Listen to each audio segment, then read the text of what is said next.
Welcome to the Uncut Podcast. I'm Pastor Luke.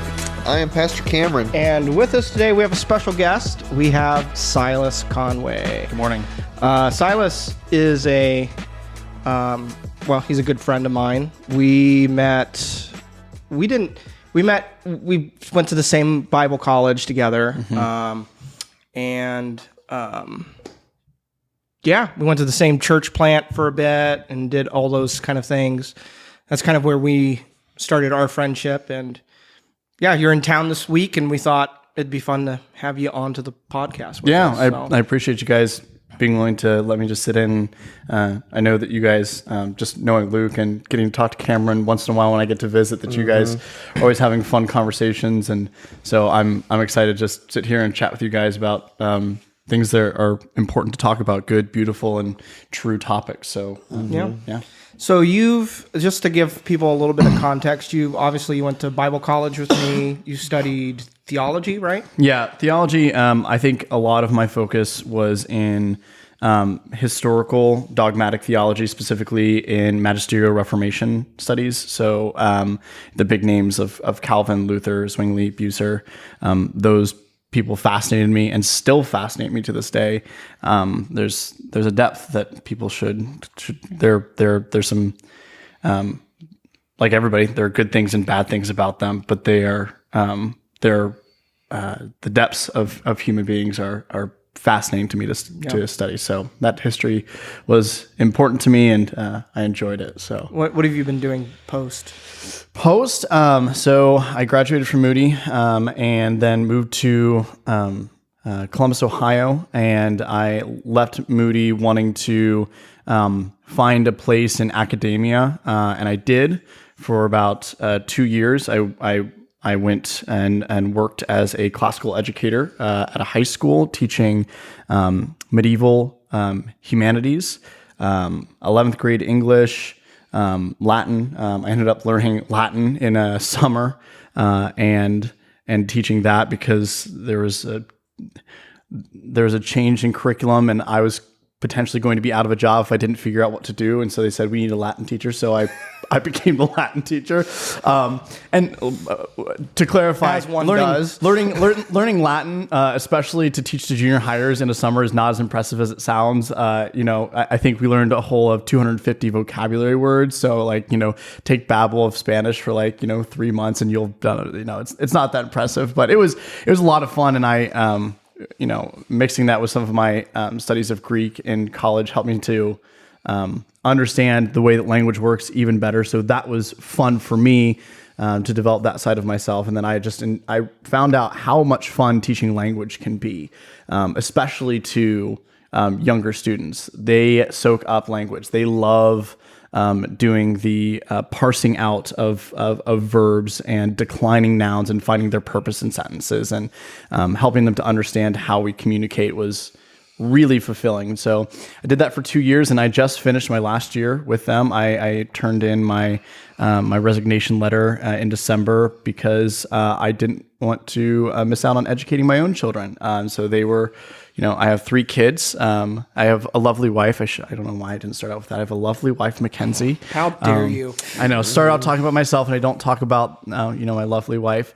We met at Moody. We got married. She's an editor, but more, she just loves being a stay-at-home mom. And so through the course of a lot of events, which I'm not going to take the time to spend talking, we decided that we wanted a lifestyle centered around preparing our children for the kingdom of God. And so that meant that we had to be very active, home, and present with them, and teaching them to be a full human being, and that human being image being Jesus Christ. And so they needed to grow up in a household where they were being directed towards the new humanity that Jesus gives us. And so I could not imagine. I really started thinking once I sat in the education career, am I really going to have to wait until 8th grade humanities or 11th grade English or 10th grade Bible? I taught Bible to teach to be with my kids for 45 minutes a day in those periods. And I looked at that and I decided that just wasn't going to be for us. And I really wanted to be actively at home with them. And so now we are starting a small homesteading business called St. Basil's Pasture. We'll be raising pasture-raised poultry and beef cattle and doing some small dairy farming as well, just so that we have the opportunity to be at home, incorporate our kids into our lifestyle, and spend a lot of time preparing them, hopefully, for eternity in the kingdom of God. So I think that's the best quick summary about me. So, yeah. Cool. Yeah. Do you have any questions? No, like I would appreciate getting to know a little bit of that story. I think it was mostly at your wedding. Mm-hmm. We got your wedding weekend. We got to talk a little bit about that, and it's exciting. There's some crossover to my own life, and what Sherry and I and our family do just to try and supplement and raise our own food, and homeschool some of our kids, one of our kids. So, I think that there is a lot of crossover there for us, and just appreciate. I can appreciate that lifestyle. Like, not, it's sometimes what I've found in like both the homesteading and the homeschooling community. And I suppose this is kind of a little bit like in any community or subsection of culture, is that when you do something that seems to be maybe a little bit non-normative, Unorthodox. Unorthodox. That's a funny word for you to use. Sorry, that was just such a softball for me. I'm sorry, I couldn't help it. Unorthodox, that when you talk about it, it tends to, or it can carry the weight of perceived judgment on those who don't. Mm-hmm. Yeah. And I don't, do I think everyone would benefit from raising their own food? Yeah, I do. Do I think everyone wants to or is cut out for it, or that it's necessary for them? Absolutely not. I hope they don't, because I really like doing it. And if everyone does it, then I'm not going to have a business. So I really like there are other people doing other things. Yeah. I'm 100% there with you. And I think that was one of the hardest things about saying goodbye to my teaching career, was that I was leaving to go teach my kids. And so when people would ask me, my friends and colleagues, why are you leaving? I'm like, oh, because I want to go home and educate my kids. Well, they have kids too, and they're working this job. Yep. And so that statement of just, this is what I'm doing, seems to carry with it that judgment that, like, I'm choosing something better than what you're choosing. And I tried my best. And the same thing with homesteading, which is a part of it, is that somehow choosing this lifestyle is somehow better than, and that's not true. It's not going to be for everybody. I was talking with a teacher friend who, she's like, if I wasn't teaching, I'd totally be homesteading. Can I, buy some chickens from you? I'm like, yes, I love that you're teaching and not homesteading, so that you can buy chickens from me, and so I can feed my family. So I'm, I love that people aren't doing it. I would just like to help people who aren't doing it get exposed to it a little bit. And so, well, I mean, the reality is that Instagram, other things like that, they do a great job at romanticizing that life. Yeah. And I will tell you that, like, there are romantic aspects to it, but the romantic aspects to it are about 5% of it. The other 95% of it is just a lot of freaking hard work. Yeah. A lot of time, a lot of energy. When you're doing it to make money, the margins can sometimes be pretty thin if you don't know your market. Because we've done that, and we still do. We still sell some of our products: honey, eggs, pork and poultry. But the margins are pretty. They can be pretty thin. So, to try and escape any sense of judgmentalism for those that don't. Is, I think it's important. Obviously it's important, but sure. There's definitely I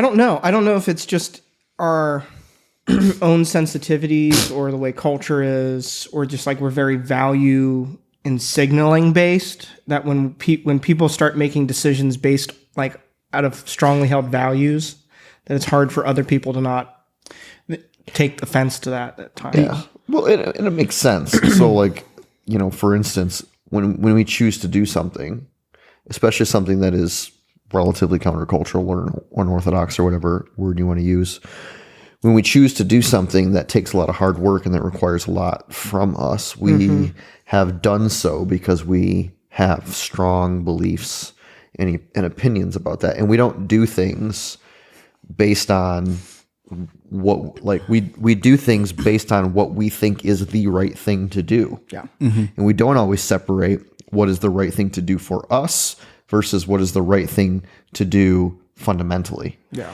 And while there can be crossover in that in all areas of life, it's not necessarily always true that the best thing for us is the best thing for everyone. And we don't always make that distinction very clear that, no, this is the best thing for our family. But it's not the best thing, period. Right. It's not the best thing fundamentally. But when we don't make that very explicit in life, then it can become a cog in other people's, perception of why we are making the decisions that we're making. Like, oh, you do that, and so if I don't do that, then there's a perceived judgment. It's just really not the case, or at least shouldn't be the case. I think it's also a symptom of the modern Western world that allows us to make such radical changes to our life, that at other points in history, the ability to change your lifestyle in such a dramatic way was not a way to express your values. You couldn't just up and do something completely different, or at least if you could, it came at probably even like I could farm for the next 5 years, and then if it wasn't terribly successful, but successful enough that I could then platform and go to law school. Like the ability is there to make those dramatic changes, and so it's kind of a new phenomenon that we can just up and move and do. That realm of choice is so much bigger, and so that's something that we you can leave your family of origin. You can do something other than what you grew up doing. And then that creates that disconnect of, why change? Why, and then that perceived, that perceived idea that I'm leaving something worse for something better then kind of blossoms in the minds of everyone who's perceiving what you're doing. And it's difficult to control that. It's difficult to control how that's perceived and actually make it something that's not such a virtue signaling and just something that is focused on this is what is right for our family, not this is the virtuous thing that everyone should be doing. So it's difficult.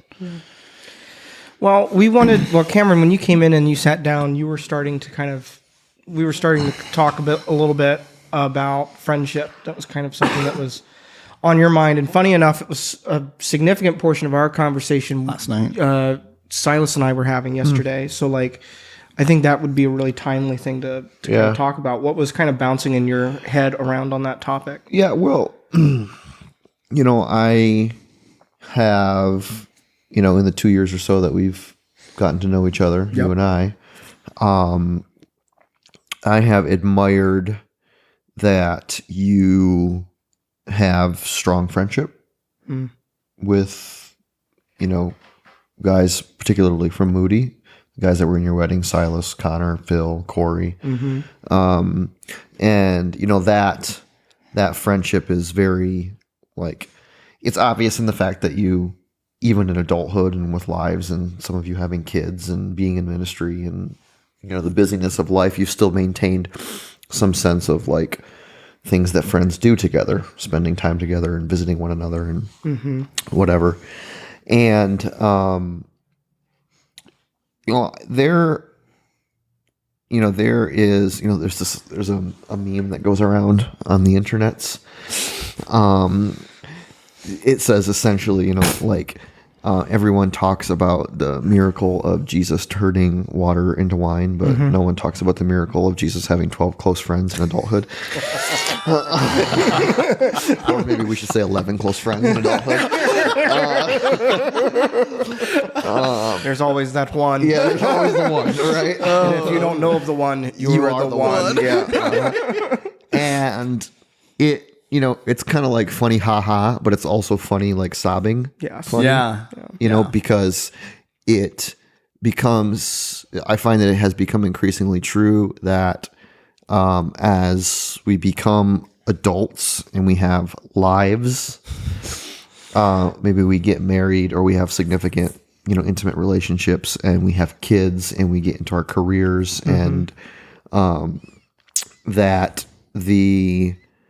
friendship becomes more and more difficult and more complicated. And I will say this with a little bit of trepidation, but I think I do believe it becomes more and more dangerous. I think friendship becomes dangerous from the sense of like the what it requires of the person in their vulnerability in order to maintain good friendship puts us in a place where, like, as our lives grow and as we have families and as they become more complicated, not just logistically, but emotionally and mentally and all of that, like life's, they get complicated as we grow.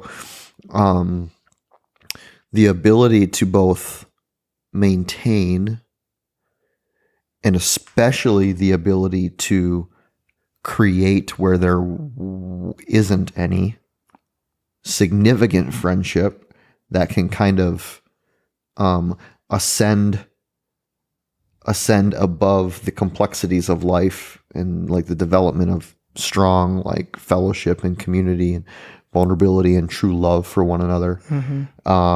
It just is really, really, really, really, really difficult. Really difficult. Yeah. And so I was thinking about that kind of in the context of knowing Cylas was in town and that, he was going to be here on the podcast this morning, and just like wondering both from a sense of like as people of faith, but also just as like adult human beings, what makes friendship so difficult, and what are some of the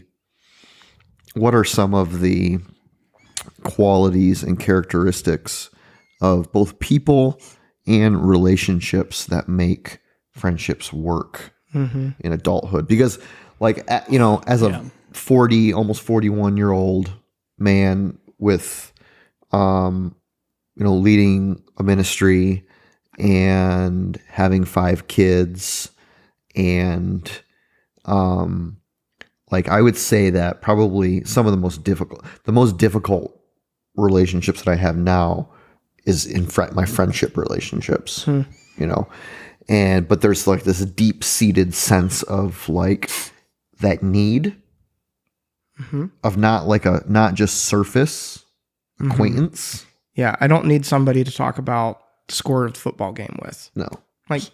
A little Or bit, just the score of the football Right. game. I don't need acquaintances. Right.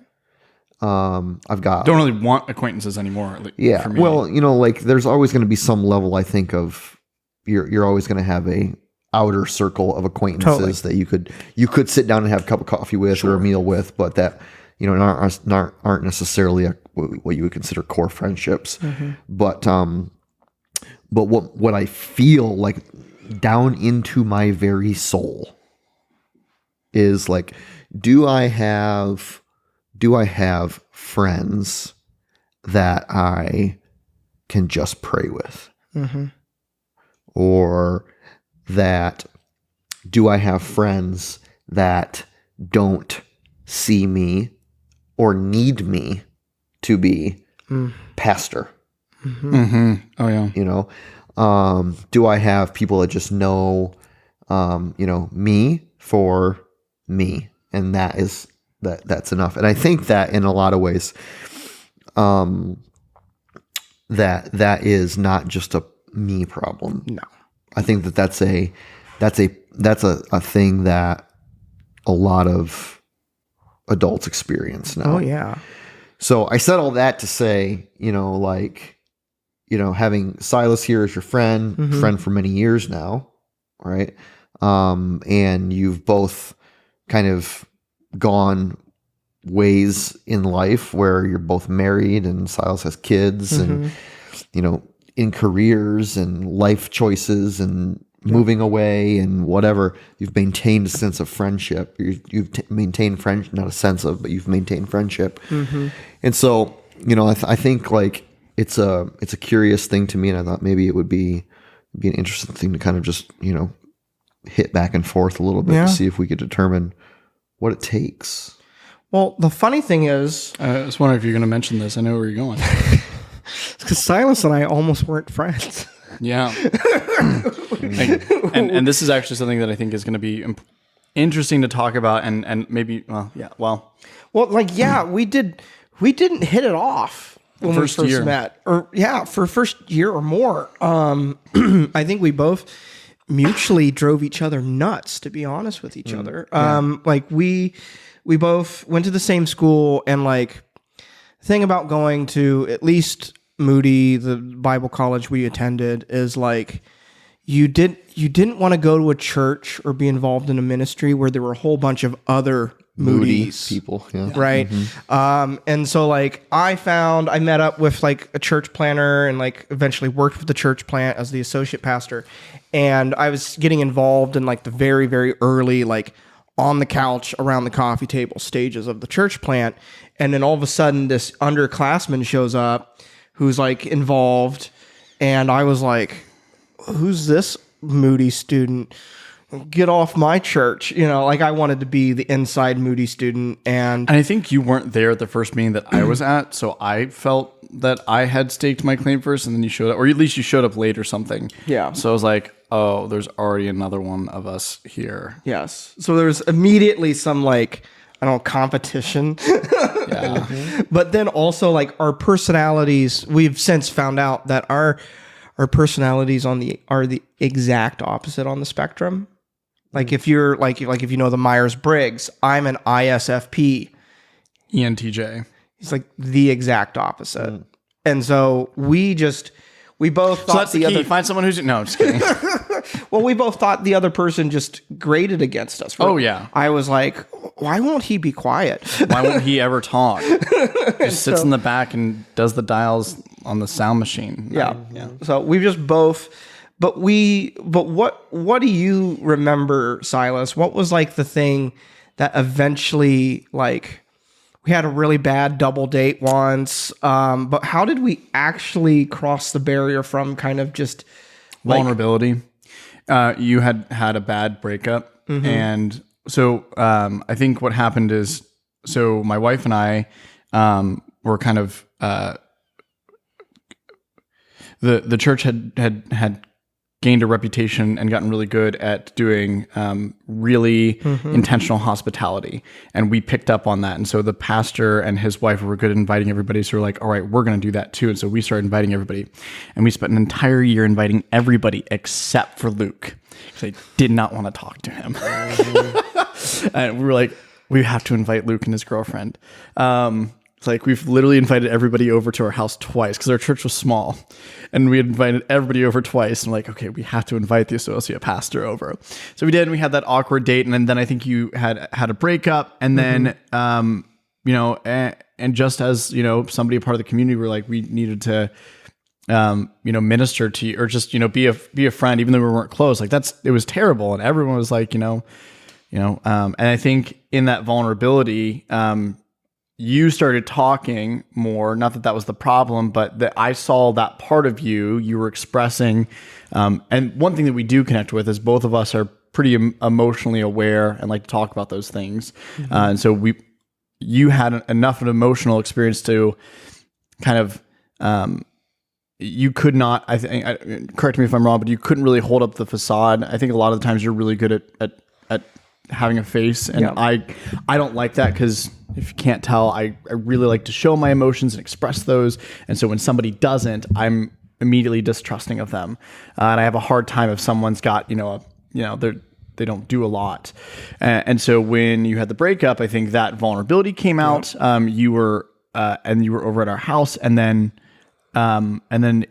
it was enjoyable enough just having you over that in lieu of you also had just been broken up, and we felt like we need to invite you over more and include you more, that it just started naturally. Like, I think at that point, then we started doing like every Sunday after church movie and pizza with you. And then it just became super fun, and we found out what a cool guy you were. And so I think there was a crucible of emotion that really helped to spark some really quick, not manufactured emotional vulnerability that helped us to connect.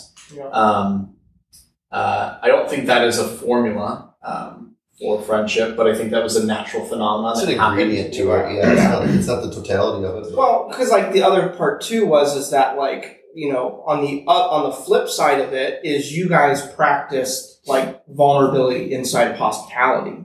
Like, you guys were inviting me over, like having, like spending time with me, listening. And then eventually, like, you guys shared in vulnerability. It didn't stay in a place of like, oh, poor Luke or something like that. It eventually transitioned into a relationship of emotional, spiritual and emotional support on both sides. Yeah, I started sharing, frustrations with my past and what I was going through at school, and frustrations with, multiple different things about myself. Yeah.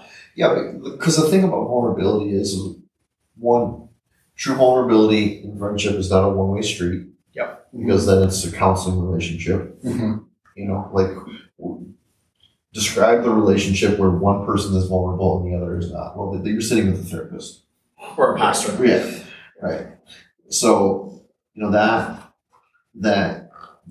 doesn't work. And I think that one of the things about vulnerability is, at least in the developing of intimate or close friendships or relationships, is that there's a mutuality of vulnerability that's not just sharing, but that's also receiving. Yeah. Like, you have to be a person who is able to receive someone's vulnerability, not necessarily just someone who is able to share your own vulnerability.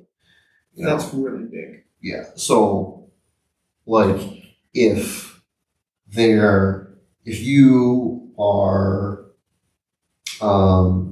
if you're on the receiving end of someone's vulnerability, like, let's just say that you have a relationship with someone where you're both sharing really vulnerable parts of yourself. Yeah. Maybe just because you're overwhelmed and it's the person that's in front of you, or maybe it's because you're intentionally trying to develop that friendship. And you're really, really good at sharing here what's going on, but you're really, really, really poor at receiving it. Like, either their vulnerability makes you uncomfortable, or it's possible to oversympathize and over-empathize. You put yourself in a bad situation. Then it's really tempting, especially for men, to be like, well, I hear your vulnerability and you're speaking about a problem. Let's go fix it. Yeah. And so then the person sharing just kind of becomes the project to fix rather than the person to exist. And so there's this kind of like delicate balance, I find, of, and the reality is men aren't really great at being vulnerable. Even the most vulnerable among us are not really great at being vulnerable.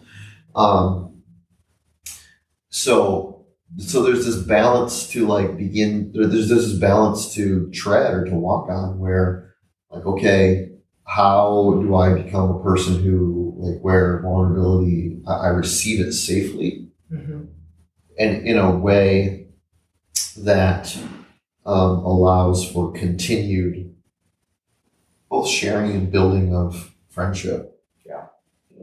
Well, I think you're hitting on something I think is really important to talk about. And it's definitely this like, it is this place where I've seen people kind of get trapped, where you really, really want or need friendship and relationship. This sometimes happens in dating relationships, but I've also definitely seen this happen in friendship relationships, where there's a, because like it's a hard thing, because we do need relationship. We need people. Mm-hmm. But when we come to a place where, like, if I was becoming friends with you and I sat down, I immediately went to a place of like a lot of vulnerability really fast. And I was immediately, like, you got a sense that I kind of had, like, I was trying to kind of grab onto you a little bit. Yeah, like a vacuum. Yeah, a little bit of a vacuum. I'm like, I want you, I want friend, I want friend, I want friend. Yeah. Like, that's kind of the vibe you're putting off. And what happens a lot of times, and it's really sad, because I think a lot of friendships and relationships are cut short because of this reality. But what happens is the person who is not the one who's in the kind of needy emotional space senses that, and then loses, I think what they do is they lose trust, is my thought, is that we sense that the other person is coming to us, needing something from us, needing maybe us to like, wow, this person really, really wants and is really being vulnerable and giving a lot to me. And I don't feel like I trust them to like I don't feel like I want to be mutually vulnerable with them, because there's something about the way that they're approaching the relationship with such a high intense need that that makes me hesitant to engage in it. Do you know what I'm talking about? I mean, I know that feeling, or I know like that happens, but I don't know that I would have said that it was trust. Me neither. You guys have thought. If you guys, so we'll pick back up where we were just at. We had a technical difficulty, but we were talking about that idea of like when someone comes to a relationship really needing that relationship. Mm-hmm. And then, like, I was expressing the idea that, like, it's kind of like lack of trust, but you guys are saying, like, that wasn't necessarily what you guys were identifying. And you were in the middle of saying what? Yeah, I think that human beings have a natural perception at what a relationship will cost in social currency, in emotional attention, how much attention I will. This is actually there's studies done, especially around adults and children who do not have properly developed social skills by like 4 years old. There's this range from like 2 to 4 where there's a lot of very fundamental and like ground level social skills that are learned that if aren't learned makes it very difficult 4 years on and onwards in the child's development as far as becoming a part of the community, that if they don't have those develops, it becomes very hard for them to have relationships. And when those aren't trained and developed in those 2 formative years, adults can pick up on that, and those are the children that we know are going to take more of us. And it's like, if you watch, there's like a wave around the child that will happen even like physically, where people will move away because they and the child might do something along the lines of like be very inappropriately doing physical contact, like lots of physical contact, like climbing on you. And at 4 years old, a 4-year-old who does not understand that you can't just go and, clamber onto somebody like a 2-year-old, we as adults feel like that. So that child has obviously not received correct training and has not had people that gave them that physical contact, and so now they're desiring that and they're coming towards you, and you're recognizing that is going to be a big emotional. If you're going to commit to this is going to be a long and more difficult emotional task for you to engage into, and it's going to require a lot of you. And I think that we can pick up on that with each other, so that when we come to a relationship and we start to, do those same things in different ways, where we're like socially, it's socially awkward to overshare and be really vulnerable right at the start. It's easy for someone on the receiving end of that to perceive, okay, somebody has not had the emotional connection that they need, even if we can't articulate that. And I'm not sure that I want to be the one to fill that large gap that they're asking me to fill. It seems like it's not going to be. And I know it sounds economic and utilitarian, and that's not all it is. But I think we have to acknowledge that some part of it is just that there's a bit of us that kind of recognizes that I'm not willing to emotionally do all that work of filling that whole need that you have, and you're kind of asking a lot of me, and I'm not sure if I'm willing to give that to the relationship. And we pick up on that. I think that's what I would say is what we're recognizing in those moments. Is that like along what you were thinking, or something different? Yeah, no, I was thinking, something similar. What I feel is that we tend to have a gauge about how much willingness we have to enter into relationships that will seem non-reciprocal. Mm-hmm. Yeah. Where it becomes like a helper-helpy rather than I think it just and I don't necessarily think that this is a viable or a very healthy way to enter into any relationship, but like the old adage that first impressions make a difference. They do. They do make a difference. Those impressions can be overcome. Yeah. Your guys' relationship, a perfect example, mm-hmm. right? But when there's an immediate like bolus of vulnerability in like I am not ready to reciprocate the same level of vulnerability because I don't know you. Yeah. And maybe trust comes in there. Like I don't trust. I don't think it's like so maybe I suppose that trust is an underlying issue. I don't trust you enough to share the same level of vulnerability that you're sharing with me. Mm-hmm. It's not that I distrust you because of the vulnerability you're sharing. Yeah. It's I distrust being able to share that level of vulnerability with you. Mm-hmm. And so the relationship exists in an imbalance, an emotional imbalance that creates a little bit of an emotional hierarchy in the relationship that doesn't allow true connection to happen, at least in the beginning.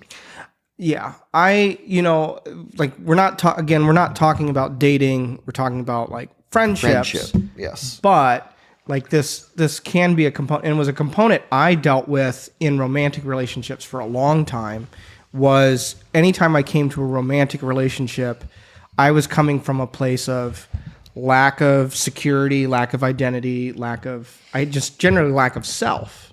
And I was coming, and like my idol for a significant portion of my life has been romantic relationships. I've wanted to get my sense of self, my sense of identity, my sense of purpose, and like security from having a romantic emotional relationship with a partner. And when I did that, I think at a very gut level, the person on the other side of that always felt that I was asking too much of the relationship. Like I was asking the relationship to do things only God can do. Yeah. And it was becoming, it was unhealthy. It always led to an unhealthy place. But we can do the same thing with friendship. And like some of us do that in romantic relationships, but some of us also just do that in relationships or in friendships. I do remember, so I was an RA on campus in college, and like resident assistants, like on some colleges, campuses, like they're just paper pushers, people who just kind of like make sure people go to bed by curfew, kind of just like the hall monitor of college. But the Bible college we were at, like, put a way bigger spiritual and pastoral emphasis on it, which wasn't necessarily healthy. So I would have people coming into my dorm room all the time, like needing life advice and help and stuff like that.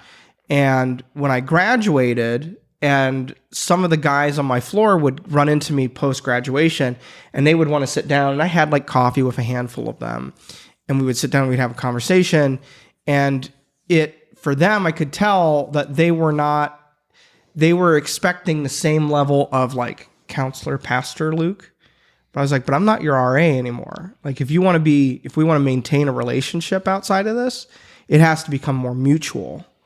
It has to come from a place of like, I'm not here to be the wall of reflecting for you to kind of process whatever life thing you're going through. Like, you've got to ask me about how I'm doing too. Right. You know, it becomes there. It has to be a mutual supporting of each other. Exactly. Yeah. Right. And right, wrong, or indifferent, there has to be a sense, like when there is even a perceived, and you can talk about it in whatever dimension that you want, a perceived power imbalance in a relationship, it's really, really difficult for there to be true, I think, like healthy friendship and healthy relationship, which is, I think, why it is difficult. Maybe I don't like to talk about ministry or pastoral work or leadership in ministry as with like use power dynamics to describe them. Yeah. Because that's so totally antithetical to what we believe about the gospel, or to what I believe about the gospel. Well, anytime we put on a singular lens, things get distorted. Right. But the reality is that there is a perception of imbalance between pastoral work and being just a regular lay member of a congregation, you know. And so how many times do we see or interact with people who speak to us and interact with us differently than they would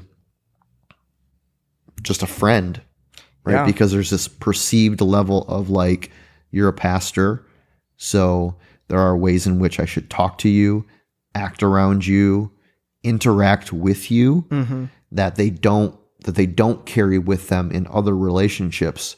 And so even despite our best efforts to maintain a even-keeled sense of like interaction with people, they sometimes don't allow that. Yeah. And so it becomes difficult for, you know, there's just a real sense of like question out there in ministry, especially in pastoral ministry, is like, can you be friends with the people that you're pastoring? Yeah. Well, you said this at the very beginning, and you said you were kind of hesitant, and I think this is kind of getting to it. You said that making friends as an adult is perhaps a really dangerous thing. It becomes more dangerous to make friends as adults. And I've had a couple of experiences where I was interacting with someone who was also like in ministry too, and I was like, oh, I was like, oh, maybe this is like a friendship. I'm not just being a pastor in this moment. This is some friendship. And I extended some vulnerability. And then what I later found out was that vulnerability was then shared amongst, the gospel gossip vine, right? Like the church gossip vine. And I was like, who told you that? Like, oh, that person that I thought I was talking, I thought I thought there was an understood, like, this isn't going to go anywhere kind of thing. It wasn't anything particularly, it was more personal, but it wasn't anything like awful or scandalous by anything like that. It was just kind of letting someone in on what was going on in my personal life a little bit. And next thing I knew, like a lot of people knew, and I was like, that was not intentional. Yeah. And then I had some conversation with the same person, and what I slowly started to realize is that a lot of the questions they were asking me were not questions about me. They were questions with a back door open to learn about the behind the scenes of what was happening at the church. They wanted to know, like they began to ask me questions about like you and about like other things going on. And I was just like, no, like that's not like, if we want a personal relationship, like we're not going to talk about like the behind the scenes stuff, like trying to get some sort of inside scoop, which there isn't really much one to be had in case you're curious. But I do think like Cylas, there's something to like, because I was one of your pastors. Yeah. When we really started to become close friends. And it's been something that we had to navigate for a while, and then post in a place where I'm no longer your pastor, like it, so it kind of became I'm curious what as you're hearing Cameron's thoughts on that, like that power dynamic, that difference, like. Yeah. So, well, I honestly, I had a couple questions for Cameron where he was going with that, but I'm not sure we really this is really the time to talk about specifically ministry friendships. We're talking more about friendships. So I'll try to keep it there. We could talk about it all. This is uncut here, so you're gonna get it whether you want it or not. Right. So. But I understand like, that might not be helpful for people just to talk about that. But so we'll just talk about. When you were talking about your RA relationships, my thoughts were, well, after we got out of crisis mode and the breakup, where Mackenzie and I were providing more of a physical refuge outside of your apartment to come, spend, unload, that wasn't at the church in front of everybody, and we could have pizza and hang out. And once we got past that, then the friendship started to build. And I don't think at that point you were my boss yet. We were just working together. And so the friendship had begun, and then, but already there was an age gap, and there was still a much bigger maturity gap there between us than there is now. I think, where as you're talking about your RA relationships, I was thinking back after we got past the breakup, I was like, no, I started to look up to Luke like kind of like an older brother for a good bit. And like, I was going to Luke for like, I think pretty early on in the friendship, it was more one-sided, not super unbalanced, but you were giving me way more, advice, coaching, and taking on, and then you became my boss, and then so that kind of solidified there as you were kind of my boss, my authority figure, and you were directing parts of my ministry as the worship director, as I was directing other people, and so that naturally kind of turned into that dynamic. But then we had a pastor that was over both of us, and so there was also like a camaraderie, assistant manager and assistant to the regional manager, and everybody else versus the general manager, which is a little bit high. So it was easier for us to relate than I think probably it was for you to relate to your boss. And so it had enough of a casualness in the professional relationship structure that we were able to overcome that and work around it. And then definitely afterwards, after we were no longer working together, then it really just solidified as just a mutual friendship. Yeah. I didn't have any difficulties being friends with, but I was also part of ministry, right? I wasn't somebody, so we could talk about different parts of ministry. So there was a little bit of confidence there where you couldn't talk to me about some of the things that you and the head pastor were talking about, but that was okay. I didn't have a problem with that. But we had some shared frustrations about things that, were people, not showing up consistently on Sundays. And you're like, it's a bummer that, things like that we could talk about. The struggles of being in a church plant that's 15 people big. Yeah. Normal things. And so we were able to kind of bridge that. I know I feel slightly uncomfortable by the word too, but the slight power dynamic of him being my pastor, but because we were kind of co-pastoring the church, it wasn't as big of a gap. Yep. And so, but there was definitely I do remember making conscious choices on my part to like, even though like there were moments where like, Cylas, you needed me to be a pastor to you, to be a good friend to you, and like you were needing some advice and things like that. I made a choice. I do remember making choices to say like, no, like I'm still going to be vulnerable in addition to that. I'm not going to choose to let that be the defining dynamic. I didn't want that to be the defining dynamic. So I do think that it maybe speaks, when we're talking about friendships in a ministry context, it speaks to the culture that has been built around ministry and leadership in ministry more than it does about friendship. probably. Yes. You know, because, you know, like the common kind of refrain is, well, yeah, we're friends, but okay, now if we get into a situation where as a pastor, maybe there is a little bit of admonishment or gentle exhortation in a direction, you know, that my heart is hard in, then it becomes if as a friend, we don't have a heart to receive a humble, teachable, gentle spirit in general, not just in that relationship, but in general. Yeah. Then when our friend comes and tells us, or our pastor comes and tells us, they're like, well, who are you? Right. Why are you being the heavy? I know things about you.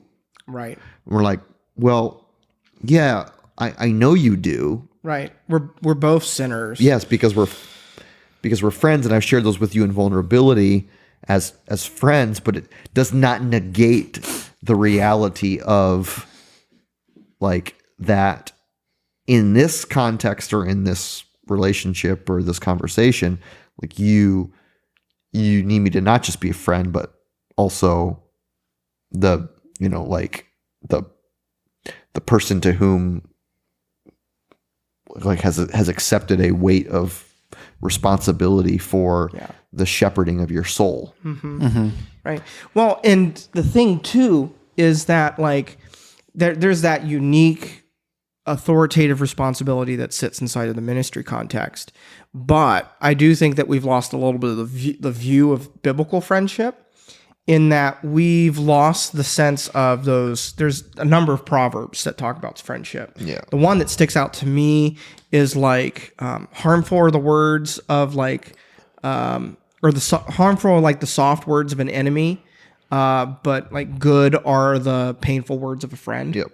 Right? Like the idea of a friend coming who's not a pastor, who's not trained in ministry, but is a friend in Christ, Yep. coming up and saying, hey man, like I'm with you enough to see this pattern in your life, and I want to wake you up to what God wants to do in that. Like, can you do that? And I think that category, or the ability, because so much of our concept of friends, and I understand why, is because we need that, is just like, we just need like buddies to hang out with, people to be with. I just need like less pressure. Like I don't need someone to need something from me. We just have fun.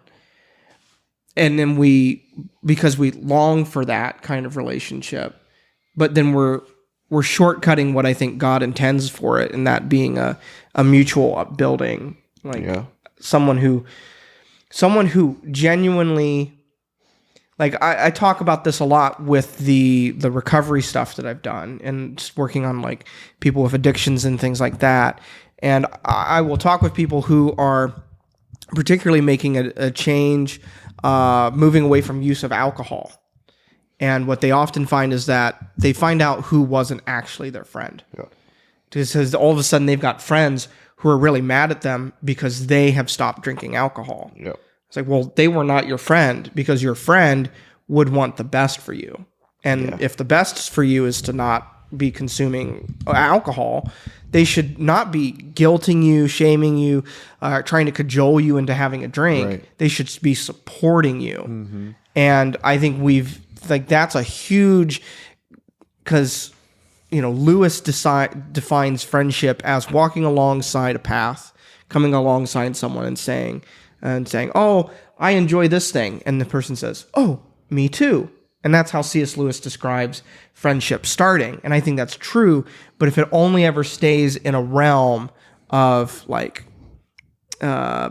convenience or shared interest and never moves into interest into the other selves and to their best, like we're shortcutting what God has for us inside of that relationship. Yeah. What else? Like we talk about a lot about like the internal dynamic of friendship, like internal to ourselves and to the other person, being vulnerable, like having like this sense of like safety. I think to me that like it speaks a lot towards like sort of a congruity in emotional IQ, like the ability to be vulnerable and share and receive and all of that. But there's also, I think, aspects of like what in adulthood where there becomes a practicality of life that makes friendship more difficult. And what are kind of some of the hurdles and or necessities for creating good friendship in adulthood? Like say you guys didn't have a strong friendship before. Now that you're living 3 hours apart, the proximity, basically it's difficult to be good friends if you're not proximal to one another. Yes. And sometimes you can be super good friends and then have a lot of space, physical or geographical space, and the realities of your friendship change. Because you two are changing, because you're becoming different people. As you are physically apart, you're not having shared experiences anymore, and so the people that are coming back together are in some ways different than where you were before. Or even just, are you saying like just the cost of continuing to invest? Like we lived when we knew each other in Chicago, you were a walk away. We were a walk away from each other. I just had to walk across the park, and I could be at your house. Lovely. But now, like the cost of investment is, a full tank of gas and a night away from family in order for us to spend time together. Thank you, Mackenzie. Not everybody maintains relationships when those costs rise. Is that what you're more? What you're saying? I guess that would. And I think that what Cylas shares is probably a underlying, like, I think that's what happens. Yeah. When there's a lot of distance. I don't think that it's necessarily like the reason that it happens. Yeah. Right? Yeah.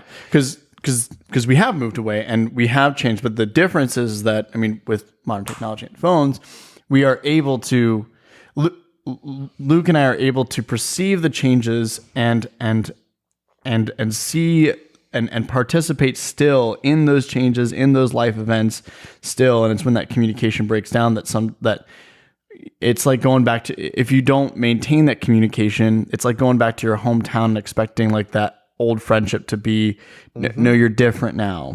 Like you didn't continue it. Yep. And so that's all I was saying is that it's, that's not what us being far away and changing apart from each other is not what's going to break our friendship apart. What's going to break our friendship apart is if we stop making the emotional commitment to let each other know what's going on. And Luke is still involved in my life, even if he's not physically there. Right. And I'm still involved in his. But there is like a logistical, I find that it's sometimes hard to make friends with people who are outside of your same life stage. Like being a single guy and trying to make friends with couples, particularly couples with kids, like that's a pretty big life stage jump. And like that was difficult. And like me having to learn to make the consideration of like, oh yeah, they can't stay out till 11 o'clock because like they need to be home for their family. Middle of the night, Luke. It's the middle of the night. Because like you got kids, got to go to bed. They got to be fed. Like they're, you've got those things. Or like it's easier for me to go. like as fun as it is, I'm like, oh, like it would just be so more fun if like they could come to my place. But the thing is my place isn't childproof.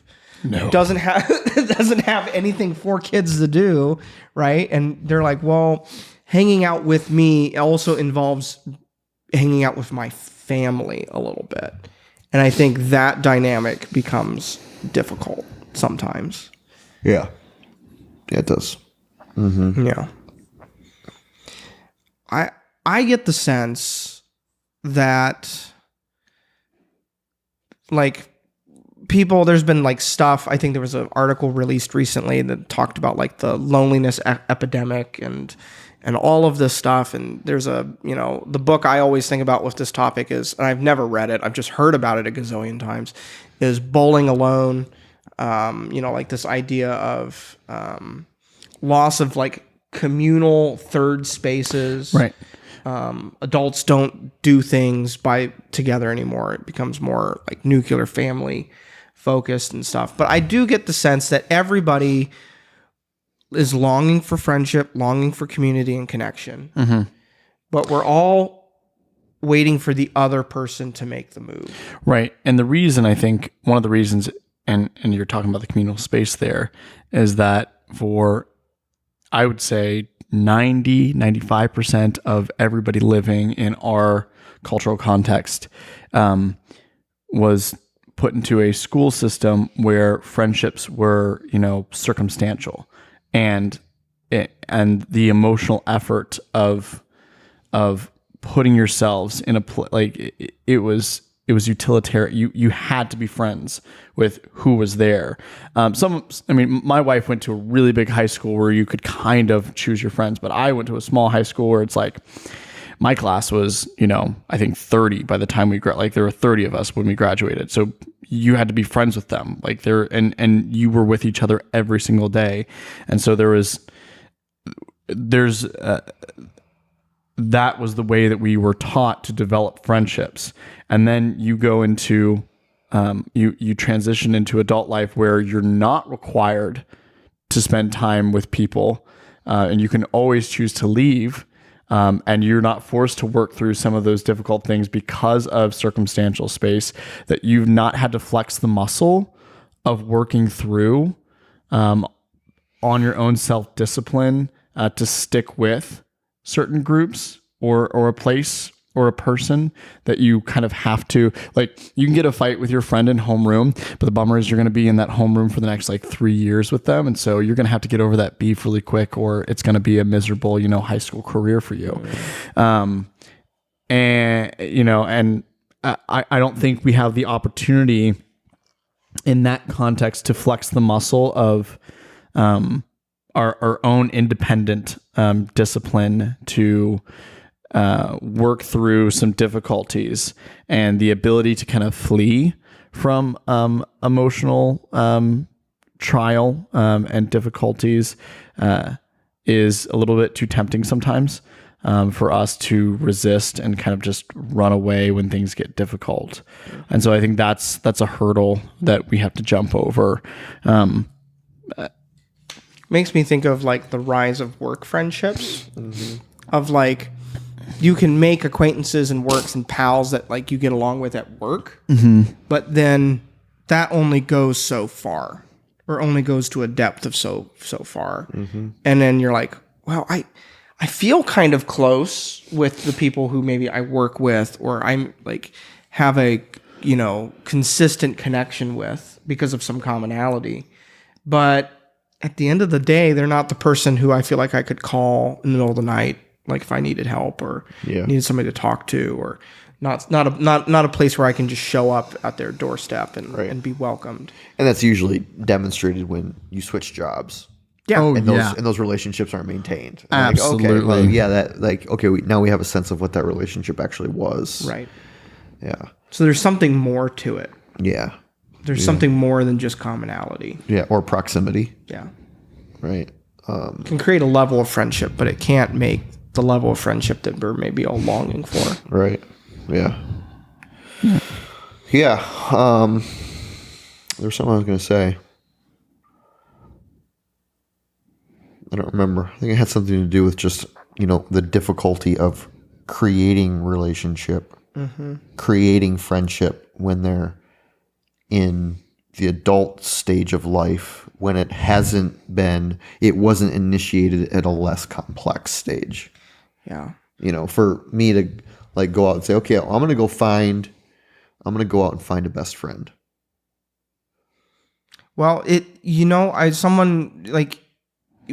think it's like there's the complexities of, and I don't want to just like, I don't know. It feels really like part of it is because this is something that like all of us I know are still wrestling with, that we don't really have this figured out. So I don't want to just be lamenting the complexities of it, but like the complexity is like, well, if you're going to go find a friend, I also need to find someone who's willing to, not just be a friend to me, but be a friend to me, at least to the extent that they are helping me like care for and love my family better.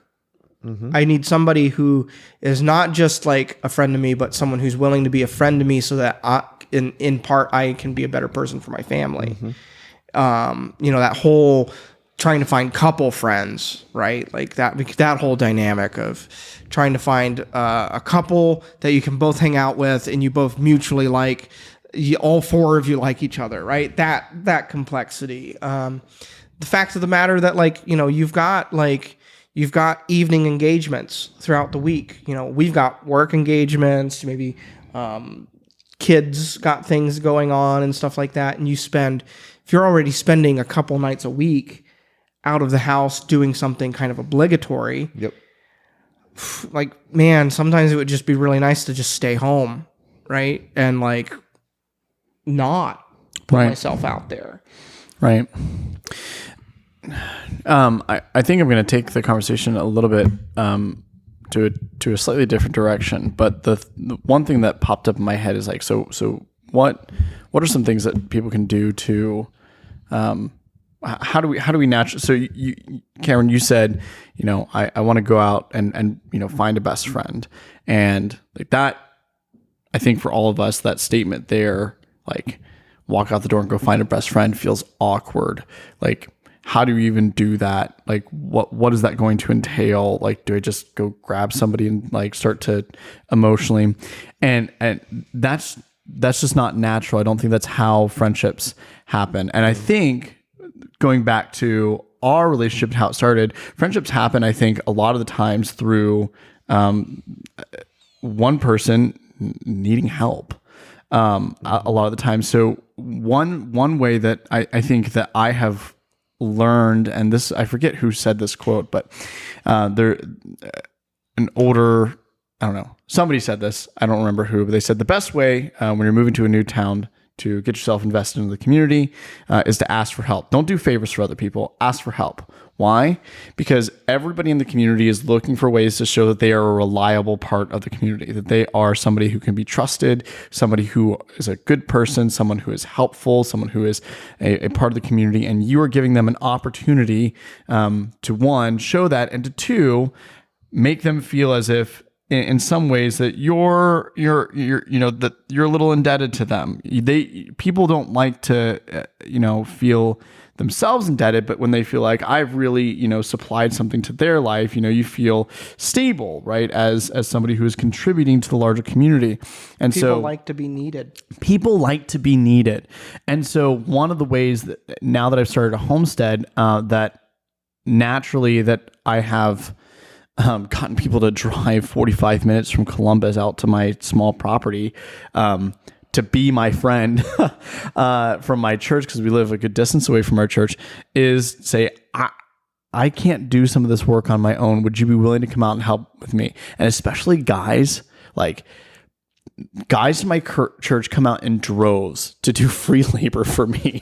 And it's pretty awesome. And I feed them and they, they come out, and then we sit and we hang out, and like I've gotten some great relationships in my church now because, and they have not come out and helped again for 4 or 5 months, but that one time of them feeling as if they are, helping me, which they were, and that investing into my family, right?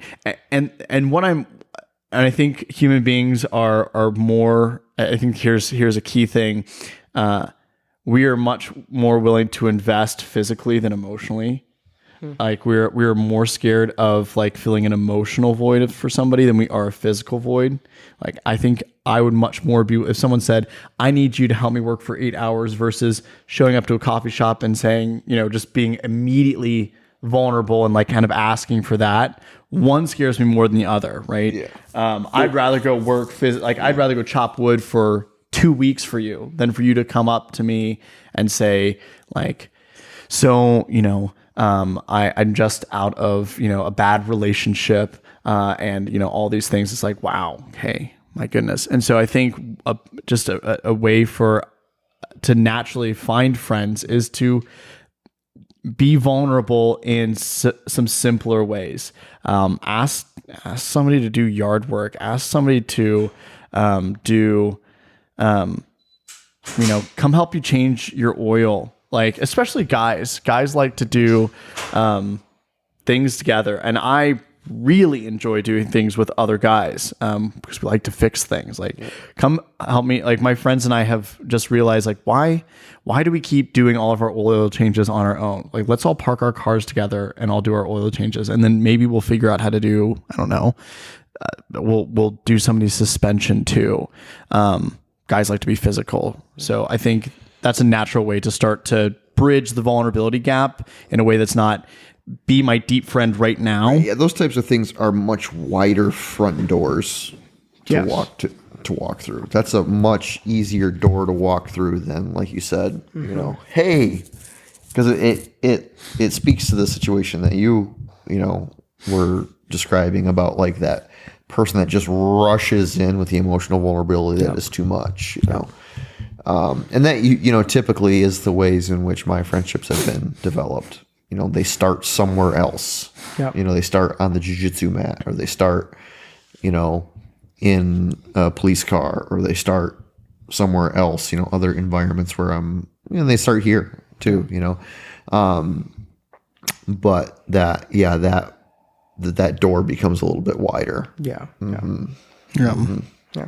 And just to be clear, when you say in a police car, I knew that. not like putting someone in the back of the police car or someone might need your context. Yeah, so some people might know, others might not know that I work with sheriff's office here in the county, and as a peer to them, and work in chaplaincy and wellness for officers and employees of the sheriff's office and their family.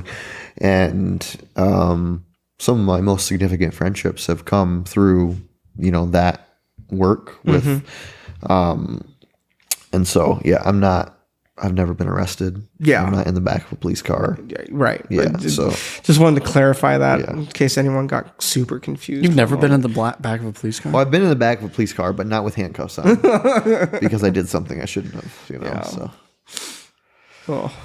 But yeah, I do think that there is it's a risk to make friends. Yeah. And I think the thing that encourages me, or at least I have to tell myself when I'm trying to make a friend, is like, they are probably looking for friendship as much as I am. Yep. Let's just try and get on the same page. The chances of you finding somebody who is so deeply involved in so many friendships and fully comfortable within their friend group is slim to none. I think it's clear that need is so prevalent for everybody. We just have lost. We don't have the relationships of, like the Last Supper, being able to truly lean on a friendship in the deepest, darkest parts of our vulnerability, and feeling a full, comfortable ability to trust that. Yeah. People do sometimes ask me, like, what does it take? And I'm like, I don't know. If you figure it out, like, let me know. But in general, like the answer of, being the type of friend that you want others to be or need others to be for you is a really good start. Yeah. Like attracts like, so to speak. So if you're having a sense of like, well, how do I find or develop the type of friendship that, like I feel like my soul needs, a pretty generalized answer to that is, well, are you to others whom you need? Mm-hmm. And what I've found is that tends to, I guess for lack of a better term, it tends to work. Mm-hmm. Yeah. Let us, I think, try and be Christ for other people to some degree, and inside of the form of contact or friendship and stuff. So, yeah. Well, I think that's probably enough for today. Yeah. Yeah. But thanks for joining us, Cylas, and yeah, helping us to speak on the topic. I'm sure we'll return to it in some way, shape, or form. Or if you have questions about this podcast, or you have questions in general, we are always looking for questions to do mailbag episodes. We've done a few of those so far, and we're still looking for those. The text line, if you want to text in a question or a comment or whatever, is 716-201-0507. I think that's it. Yeah. I don't have my little... It'll be on the screen and in the description. Yeah, it's not. Yeah, look at the description, not my words, because I don't...